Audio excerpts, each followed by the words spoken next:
He's never going to be satisfied with you. This is why he's already lined up other people to take your spot and to replace you.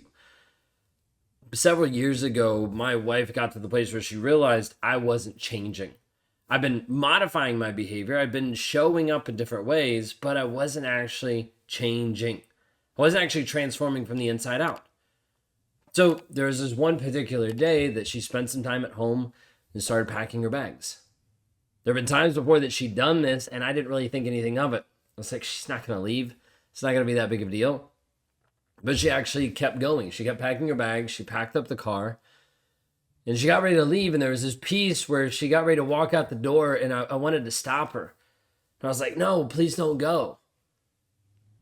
But inside my head, there was also this other piece that was kind of spinning that was like, please leave. Then I at least know what you're doing. Then we're not going back and forth. Like there was this piece that was very much disconnected from any emotion. That was just kind of like, just go, just get out of my life because I don't want to deal with you anymore. But on the surface, I had to look like a good guy. So I was like, no, don't go. There's like tears, there's frustrations, there's like tears to anger to tears. Like there's like all these like weird emotions going on. There's this piece of like, no, I don't want you to leave. And then there's a piece of like, well, she might stay. Then I would be like angry, then kind of like push her away. Like it was all back and forth. There's this so messed up. And she got into the car and she buckled up Sophia and they drove off. This wasn't one of the times where she just randomly got in the car and drove off. No, she had her stuff packed. She had the suitcases in the car and she was gone. She drove to a whole nother state. And inside of this moment, there's this piece of this initial kind of like pit of like they left. Then the mind starts spinning up and I'm like, okay, how do I need to make this look so I'm not the bad guy? Like it's almost like damage control. It's like, okay, she left. Now what am I going to tell people? Like what am I going to say? How am I going to spin this so that I'm not the bad guy? But then there's also this piece of like, wait a second, now I'm alone. If you know anything about narcissists, like they can't really be alone, right? Like there's this piece of like, if I'm alone, my thoughts are going to take over. If I'm alone, then I'm going to realize I'm a toxic person. Like I'm actually been abusive. Like it was my fault that she left. If I'm alone, yeah, it's just not a good idea. And so that moment I felt the like wave of being alone, like start to come in. I was like, whoa, nope, can't have this. And I remember I walked back inside. No more than 2 minutes later at max. Walked back inside and I kind of sat down and kind of breathed just a big sigh. And then in that moment, I just picked up my phone and called someone. Not just a friend and not just a support, but a person that had been an affair partner, a person that had been an emotional affair partner, and her replacement. And I called her up to be able to tell this like sad story of like, Kayla left.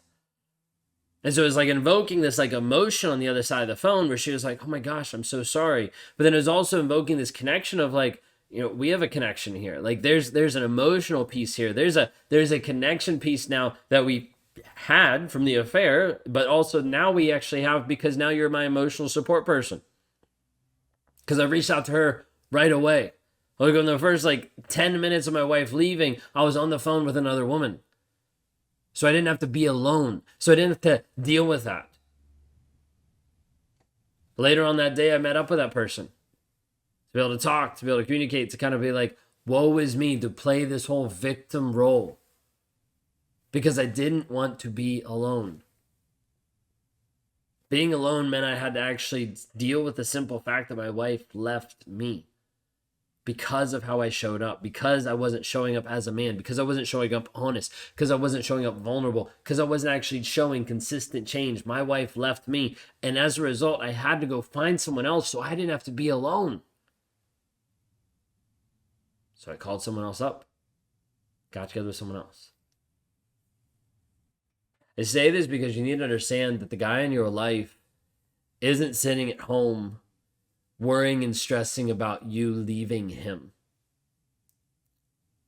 There's half of it where he's frustrated because you rejected him, because you walked away, because you got free. It's part of it that he's like pissed off because like you actually said no to him. But then there's the other side where it can be relief that now he can go do what he wants and he's not accountable to you anymore. It could be like, whoa, the ocean just opened up. Now I can go do the things that I want to do. And there's no one here looking over my shoulder. Because the narcissist typically has your replacement already lined up. It's typically not this thing where you get out of the relationship and then you're like, oh my gosh, he got into a relationship so fast. No, he already had that one groomed. He already had that one ready. Many times he was already talking to this person while you were in the relationship, letting them know how you were such an abusive person. Letting him know how he's the victim and how like he doesn't get the emotional intimacy from you. Like you guys just don't have this connection. Like it just seems like you're falling out of love with him. All these things that he'll make up and then he'll talk to another person to try to be able to manipulate her, to try to be able to groom her, to get her ready to take over your role. Narcissists plan and narcissists have a replacement for you. They do.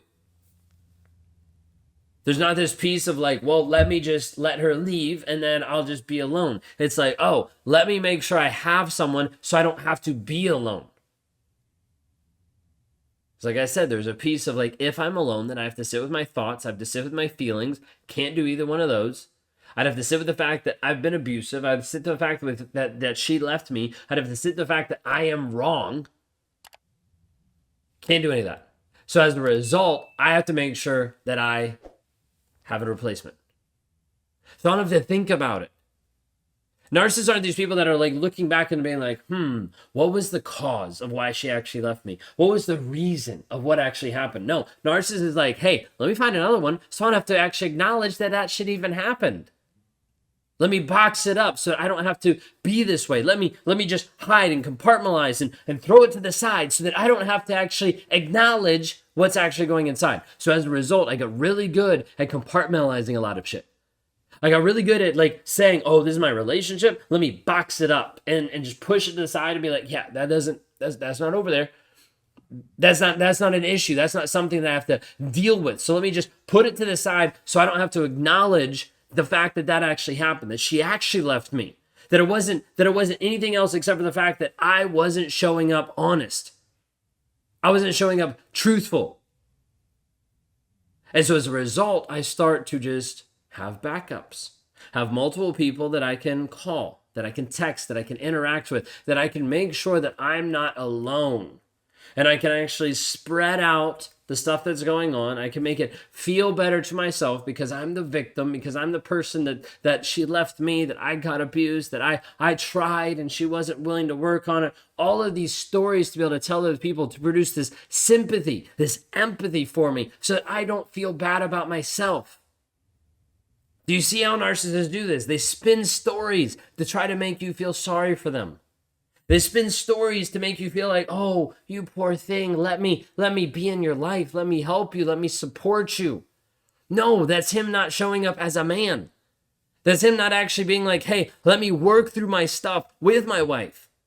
But instead, the narcissist will continue to move to the next person over and over and over again.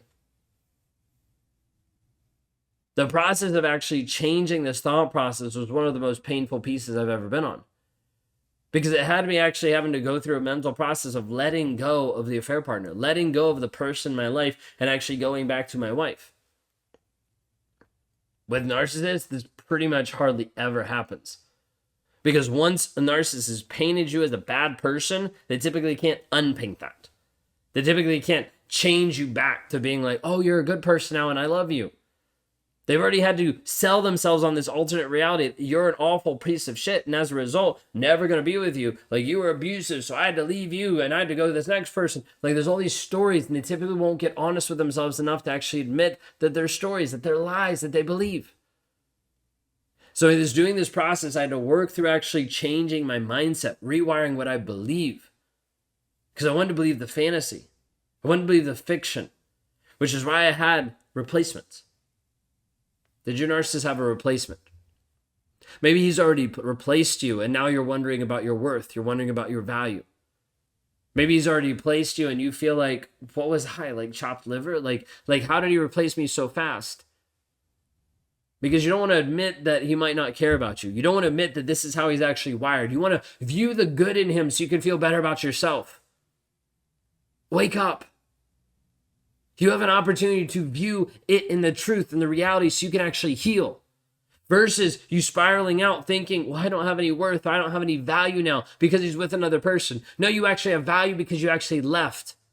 You actually got free because you looked and you saw, even for a brief moment, that you had value and you realized it wasn't your value that kept him in the relationship. It was his manipulation over you. It was him being willing to control you and you being willing to accept it. And now when you're out of the relationship, you look back and you're like, wait a second, he's with the next person. He's given her everything she wants. Yeah, because that's the manipulation he plays. The same manipulation he did to you. It'll be the same for the next person. The question is not, why is he giving everything to the next person? Because that's normal. He did that to you. He'll do that to the next person. The question for you is, what are you actually going to do for your healing?